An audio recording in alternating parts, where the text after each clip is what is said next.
Cette vidéo a été générée automatiquement à partir d'un article écrit par Martin Freiland, c'est moi, sur martinfreiland.com. Que les nouvelles regorgent de canulars pour influencer la perception des masses et pousser le grand agenda est désormais clair pour beaucoup. Mais il y a un canular qui cesse de démarquer cette année. Le canular de Charlie Kirk. Le canular de Charlie Kirk mérite donc le titre « Canular primé de l'année 2025 ». La question importante à poser est bien sûr, quel est leur objectif? Dans ce cas, cet objectif semble clair. Il a lancé un mouvement international visant à ramener les gens à la foi, ce qui est nécessaire pour le rôle messianique imminent de Donald Trump. Ce n'est pas pour rien qu'il y a eu ce moment remarquable lors de la commémoration de Charlie Kirk, où le groupe de gospel sur scène a lu un passage de la Bible juste au moment où Donald Trump entrait dans le stade, faisant référence à Jésus-Christ comme le Sauveur. C'était le moment où les applaudissements ont éclaté, et c'était la programmation subliminale au cœur de tout cela. Le canular de Charlie Kirk a donné le coup d'envoi à un mouvement religieux international massif qui a étendu l'influence de Turning Point USA jusqu'en Europe. Il s'agit de raviver la foi chrétienne traditionnelle éteinte chez les jeunes. Car sans foi, il n'y a pas de foi en un Messie, et le lancement de ce Messie est justement à l'ordre du jour. Bien sûr, l'Europe devient de plus en plus islamique, mais c'est nécessaire pour créer la tension souhaitée. Pour bien ajuster cette tension, il faut raviver la tradition chrétienne occidentale en déclin. La conviction religieuse mène en effet à la combativité. Et la combativité est nécessaire pour cette tension. Une batterie déchargée ne fournit pas de courant.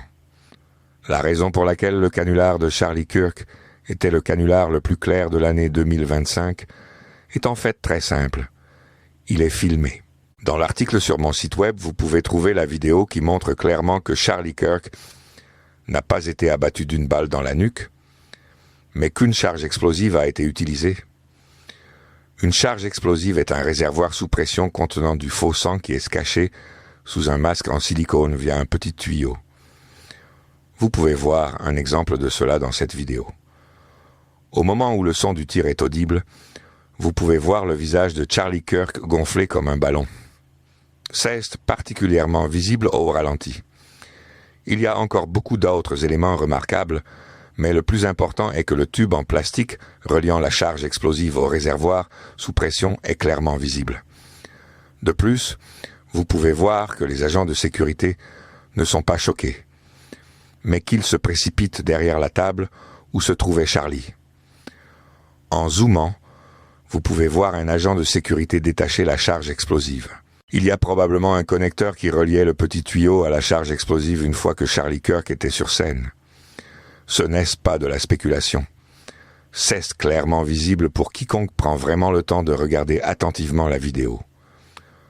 Depuis le prétendu meurtre, toutes sortes de théories ont été lancées. Mais toutes ces théories maintiennent une chose. Elles partent toutes du principe que Charlie Kirk a réellement été abattu. Une théorie accuse Israël, une autre la Deep State. Mais aucune d'entre elles ne vous fait regarder où vous devriez regarder. Le magicien et son assistante vous distraient du lieu où la magie opère. Tout peut être évoqué, tant que personne ne dit que c'était un canular. Candace Owens peut bien dire qu'elle a vu les images de la caméra derrière Charlie Kirk, car elle a pu retracer la personne de Turning Point USA à qui appartenait cette caméra. Elle peut dire qu'elle n'a pas vu de balle sortir de l'arrière du cou de Charlie Kirk, mais elle ne peut pas en conclure que cela est techniquement impossible, et donc que c'était un canular. Et puis il y a toujours un expert médico-légal qui affirme que la balle aurait pu rester coincée dans le cou. Tout est mis en œuvre pour maintenir les masses sur de fausses pistes. C'est caractéristique des canulars en général.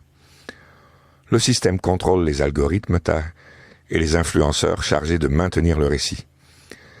Ils obtiennent le plus de trafic, tandis que les critiques réelles sont étouffées par les algorithmes. Nous l'avons vu avec le canular du coronavirus, et nous le voyons avec chaque canular. Parfois, une critique sincère est détournée par un pion du système, pour ensuite associer cette personne à un scandale. Alex Jones a été cloué au pilori lorsqu'il a soudainement admis lors du procès sur Sandy Hook qu'il ne pensait plus que c'était un canular. Avec un visage rouge de mensonge, il était là. Et ensuite, il a été condamné et a reçu près d'1 milliard de dollars d'amende. Et que pensez-vous? Après le nécessaire drame de crocodile et jeu d'acteur, Alex Jones est toujours bien assis sur la chaise d'Infowars. Tout cela était destiné à enterrer l'idée d'une canular. Tous les médias alternatifs peuvent en crier au faux drapeau, mais jamais au canular. C'est ainsi que l'on procède avec l'opposition contrôlée.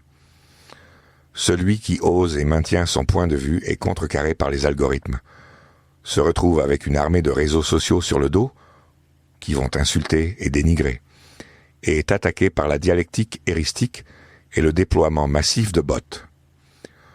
Je le vis moi-même depuis que j'ai commencé à écrire en 2012 et que tous les moyens ont été utilisés pour me discréditer. Pourtant, il est important de continuer à dire la vérité. La vérité n'est pas une question de point de vue. La vérité est absolue. La gestion de la perception, les influenceurs, les algorithmes et les bots peuvent essayer de détourner de la vérité ou de vous faire regarder ailleurs, mais la vérité reste absolue. Quelque chose est vrai ou ce n'est pas vrai. Avec les moyens actuels, des techniques de production cinématographique à l'IA, il est de plus en plus facile de convaincre les masses de croire à un mensonge. Lors d'un événement en direct, c'est un peu plus difficile, et donc parfois une erreur passe encore.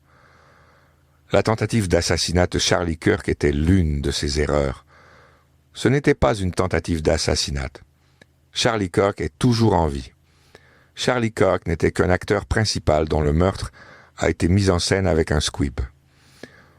Le tuyau de ce squib est clairement visible à l'écran. Celui qui ne veut pas voir est aveugle.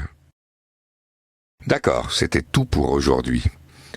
Partagez et aimez cette vidéo et à la prochaine.